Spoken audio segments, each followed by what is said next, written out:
키워드로 정리하는 국회는 지금. 안녕하세요. 진행을 맡은 백일홍입니다. 4.15 총선을 앞두고 총선 관련 키워드로 국회 상황 살펴보고 있죠. 이번 주 키워드는 선거입니다.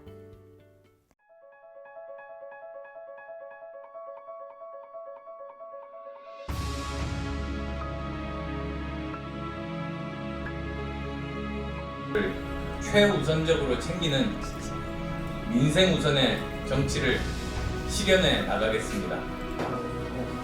법사위원회는 또 구방수를 양수 시간 정도 빠른 협력을 해주시면 거기에 맞게 이제 지켜주시면 그래도 시민들은 많이 왜 이렇게 안 바뀌었어요? 전 10몇 년째예요. 근데 왜 그렇게 안 바뀐 거예요? 저는 그게 궁금해. 청년과 젊은이들은 첨단 산업과 바이오 산업의 주역이 되기 위해서 4차 산업혁명의 1번지 우리 종로로 몰려오게 될 것입니다. 저 황교안이 반드시 이 꿈을 이루도록 하겠습니다.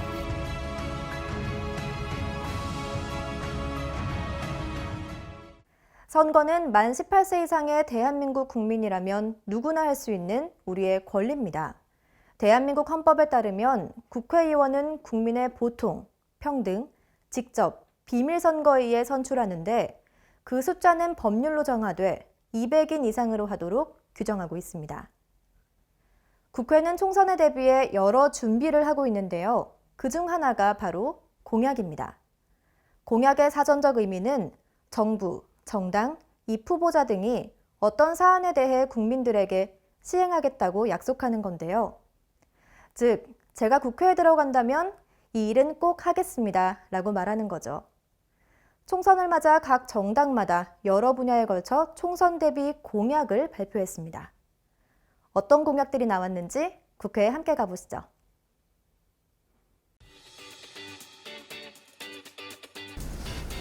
여성 안전 문제는 여성의 문제가 아닙니다. 인간으로서 누려야 할 가장 기본적인 권리에 대한 문제입니다. 또한 디지털 성범죄의 경우에 피해자가 자살에 이르기까지 하는 심각한 인격 살해 범죄이지만 가해자들이 제대로 된 처벌을 받게 할 제도적 장치가 미비합니다. 예를 들어서 최근 N번방 사건과 같이 디지털 성범죄는 시청자가 단순히 불법 촬영물을 시청하는 것에 그치지 않고 범죄의 구성 요소로서 적극 가담자로 개입하는 양상으로 변모하고 있습니다. 따라서 SNS 방식으로 변화하는 디지털 성범죄 양상과 함께 처벌 대상을 시청자까지 확대하는 법안이 필요하다고 판단합니다. N번방 등 디지털 성범죄에 대해서 전담 부서를 설치하고 정보통신망법을 비롯한 관련 법을 개정해서 처벌을 강화하겠습니다. 불법 영상을 식별해서 자동으로 삭제하는 인공지능 기술 연구개발 및 실행에 대해 지원할 예산을 확보하도록 하겠습니다. 불법적인 피해 촬영물에 대해서는 방송통신심의위원회가 신속하게 삭제하고 차단하도록 하겠습니다. 피해자 동의를 받지 않은 불법 촬영물에 대해서 제작자, 유포자, 소비자 모두 처벌하겠습니다. 특히 피해자가 특정되는 촬영물과 재범에 대해서는 가중처벌하고 제작자와 유포자에게 불법 촬영물의 삭제 비용을 청구하고 소비자는 벌금형에 처하겠습니다. 또한 불법 촬영물이 유통되는 플랫폼 사업자의 법적인 책임을 강화하겠습니다.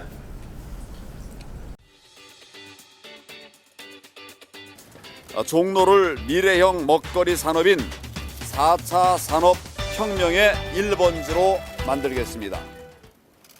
관내의 대학들과 연계해서 종로를 4차 산업혁명 배양을 위한 R&D 특구로 지정 육성하겠습니다. 바이오제약 연구센터를 만들겠습니다. 또한 연구센터를 매개로 해서 첨단 신소재 바이오 분야 연구소 그리고 첨단 의료기술 기업들을 유치하도록 하겠습니다. 저는 국립민속박물관을 지방으로 보내거나 또 송현동으로 옮기는 것을 반대합니다.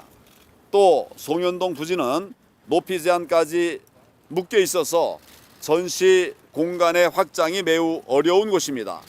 4차 산업혁명의 1번지 우리 종로로 몰려오게 될 것입니다. 저 황교안이 반드시 이 꿈을 이루도록 하겠습니다. 청년과 신혼부부가 꿈꾸는 맞춤형 도시, 일명 주토피아. 유토피아 아니고 주토피아입니다. 청년 신혼 맞춤형 도시 10만 호를 공급하겠다는 약속을 드리겠습니다. 먼저 첫 번째로 수도권 3기 신도시, 지금 창녕을 비롯한 5개 지역이 지정돼 있죠.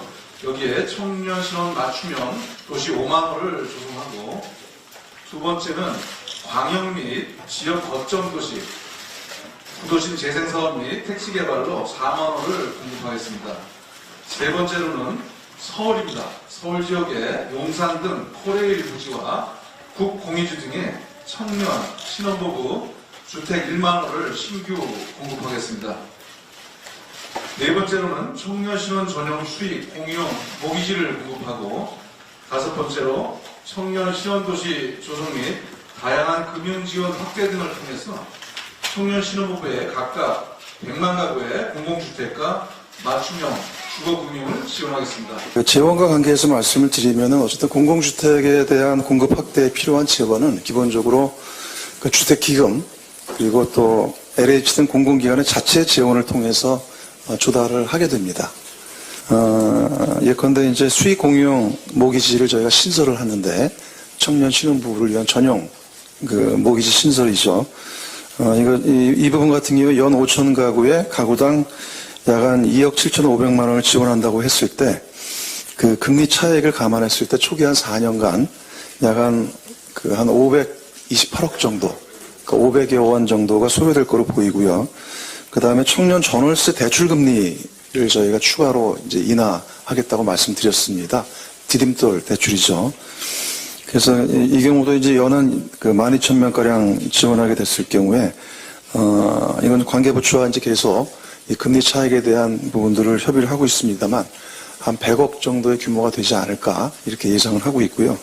그러니까 현재 그 청년 디딤돌 대출 금리 같은 경우는 현재 5천만 원 이하가 1.8에서 2.7포인트인데, 이것을 1.2에서 1.8포인트 정도로 저희가 낮추는 것을 검토를 할 것이고, 그 다음에 5천만 원 이상에 대해서는 2.4에서 2.9%인데, 이를 1.8에서 2.4포인트로 낮출 계획입니다. 그래서 이와 관계된 이제 금리 인하에 대한 부분들이 한 100억 정도 규모, 그 재원이 필요할 것이고, 그 다음에 또 하나는 저희가 기존에 주거급여가 있었는데, 이 청년 주거급여를 앞으로 확대하겠다, 이렇게 말씀을 드렸습니다. 그러니까 보통 중위소득 45% 이하를 기준으로 봤을 때, 앞으로 이제 2021년, 바로 내년부터죠. 그러니까 청년이 분가했을 경우에도 여기에 해당이 되면 별도 가구로 추가 지원을 하겠다는 말씀입니다. 이와 관계해서는 연간 한 4만 가구를 대상으로 월 평균 한 15만 2천 원가량을 지원하게 됐을 경우에, 한 연간 한 720억 원가량이 소요될 것으로 이렇게 추계를 하고 있습니다. 그러니까 이런 부분들이 금융 지원에 대한 비용으로서 추가 지원이고, 기본적인 공공주택 공급은 아까 말씀드린 대로 주택기금과 LH 등 공공기관 자체 지원을 통해서 조달한다는 그런 말씀을 드립니다.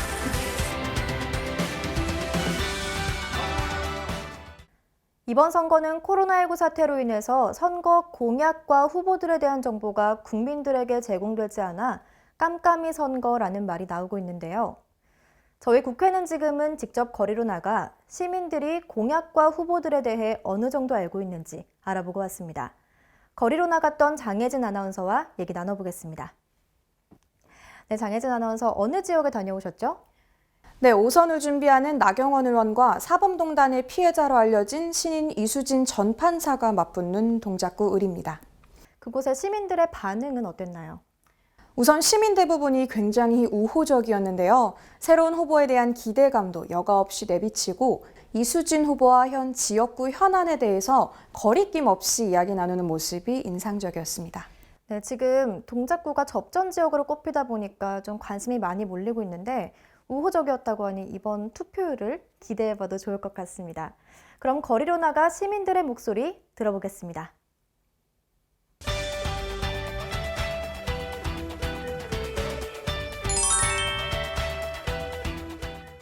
딱 두 사람만 아는데 나경원 그리고 이수진. 아, 네, 맞아요. 봤는지는 알고 계세요? 아니요, 잘 모르겠어요. 어저께 나 두 명만 알아요, 두 명만. 나경원 의원하고 이수진 의원하고. 맞아요. 글쎄 잘 모르겠어요 거기까지는. 네, 여기 동작구에서는 그래도 많이 지지를 많이 하시는 것 같아요. 잘 운영을 했다고. 이 사람은 이쪽 자체의 어떤 그 지역에 대한 관심보다는 중앙 정치에 관심이 많은 사람이기 때문에 실질적으로는 큰 도움 안 되는 사람이에요. 자기 어떤 개인적인 꿈을 쫓아가는 사람이기 때문에.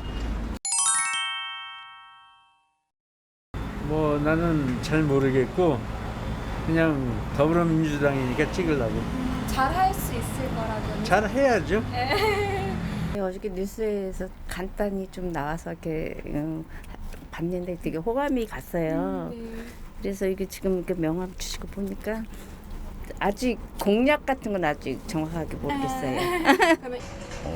어쨌든 정의로운 어떤 그런 어떤 이미지가 강하기 때문에 그렇게 해서 자기 소신도 분명하고 정치 색깔이 아직은 뭐 약하지만 이제 시작해서 오히려 그래서 더 잘할 수 있을 거라는 생각 들고 첫째는 그것도 잘 몰라요. 그냥 문 대통령을 지지하니까 잘 하시라고 찍는 거예요. 네. 일단은 이제 자영업자들 좀 힘들지 않게 좀 먹고 살 수 있게 지금 일단 코로나 때문에 지금 너무 힘들잖아요. 그것 때문에 좀 그런 영향도 있겠지만 좀 살기 편안하게 살 수 있으면 좋겠어요. 그러면 지금 정말 정치인들이 옳은 사람들이 많이 나오고 깨끗하고 투명한 사람들이 많이 나와야 내 2세, 3세들이 잘 살 수 있는 거 아니에요. 우리 나이는 신경 안 써요. 어떻게 살든 지금까지 살아온 게 있으니까. 그러니까 미래를 생각할 수 있는 사람도 그런 사람들이 많이 나와야 되고 많이 바뀌어야 되거든요.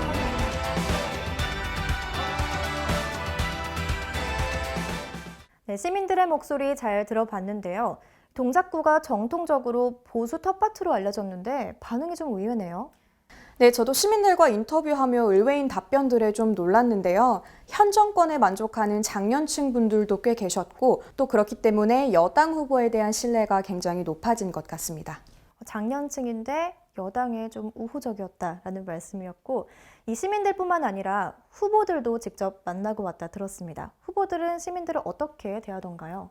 네, 후보님들 중 나경원 의원은 만나지 못하고 이수진 후보만 만나고 왔습니다. 좀 아쉽지만 그럼 이수진 후보가 어떻게 시민들을 만나고 왔는지 동작구로 가보시죠.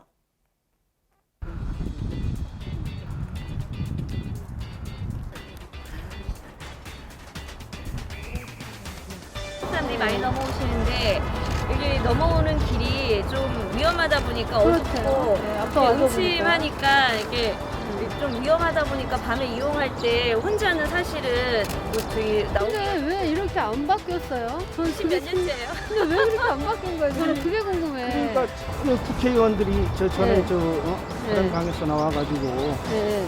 이게 좀 협조가 안 인생을 뭐 지역 뭐 현안에 관심이 없고 여기 터널 만들고 공원 두 개가 연결해주고 굉장히 좋다. 그러니까 이제 소문을 많이 내주세요. 전문가들 의견 자체도 좋고 그다음에 또 다른 지역장에도 어떤 설계라든가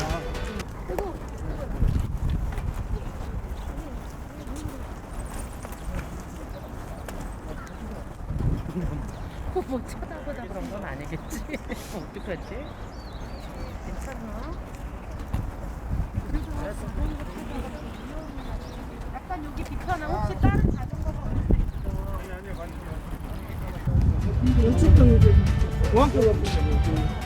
예, 세상에. 맞아요. 가장 큰 민원이 그거예요 사실은. 그것도 제가 시장님까지 찾아줬어요. 톡톡도 학교 문제 때문에. 왜냐하면 서울시에서 그 어느 학교를 가지고 오려면 그 학교 부지를 서울시에서 사줘야 돼요. 그런 문제들은 저도 알고 있어요. 예, 알고 있는데 예. 알고 있는데 근데 이제 전에 그 의지가 없어가지고 네, 그리고 그 한강 주변 중에 여기가 제일 후졌네요. 네. 한강 주변 중에 이렇게 제일 개발 안 낙후됐습니다. 되는 시골을 가시면서 버스를 못 타니까 일하고 방송에서 걸었거든요. 걸으면 이렇게 올라가는데 제일 썰렁하네. 아, 네. 제일 낫습니다.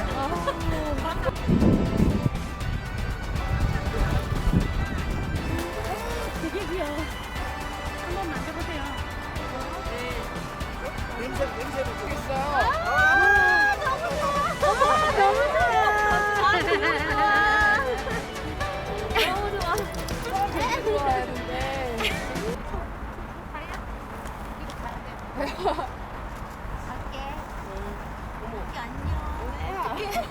엘라. 집에 안 갈 거야? 안 갈 거야.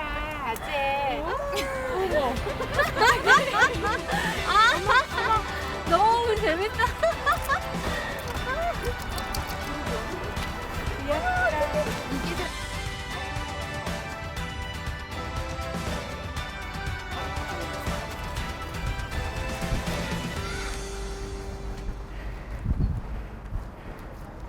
정말 많은 일이 있었네요. 특히 그 자전거 충돌 사고 때문에 많이 놀라셨겠어요. 네, 후보와 참모를 비롯해 취재진까지 합쳐서 많이 위험했습니다. 이후 유세운동에서도 많은 주의가 필요할 것 같다는 생각이 들었습니다. 네, 그렇습니다. 안전이 제일 중요하죠. 이 영상을 보고 나니까 통합당 나경원 후보의 모습도 담았으면 참 좋았을 텐데 아쉬운 마음이 듭니다. 네, 현장에서 저희도 정말 아쉬웠는데요. 일정이 맞지 않아서 미처 담지 못했다는 점 다시 한번 말씀드립니다. 네, 동작구에 직접 나가서 시민들의 목소리를 담아온 장혜진 아나운서, 좋은 이야기 감사합니다. 네, 플라톤은 정치를 외면한 가장 큰 대가는 가장 저질스러운 인간들에게 지배당하는 것이라고 말했습니다.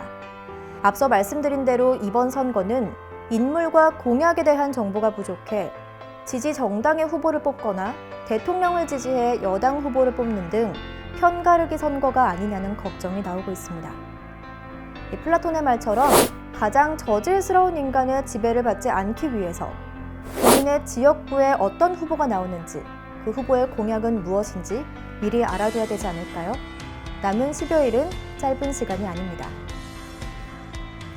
어느덧 4월입니다. 총선이 멀지 않았는데요. 선거 당일 투표가 어려운 경우 별도의 신고 없이 투표할 수 있는 제도인 사전투표 제도가 있죠. 이번 21대 국회의원 선거의 사전투표 기간은 4월 10일과 11일 오전 6시부터 오후 6시까지입니다. 선거일 현재 만 18세 이상인 대한민국 국민은 누구나 소재지에 관계없이 어느 사전투표소에서나 투표할 수 있는데요.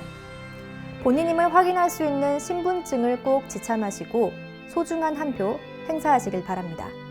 국회는 지금 여기서 인사드립니다. 고맙습니다.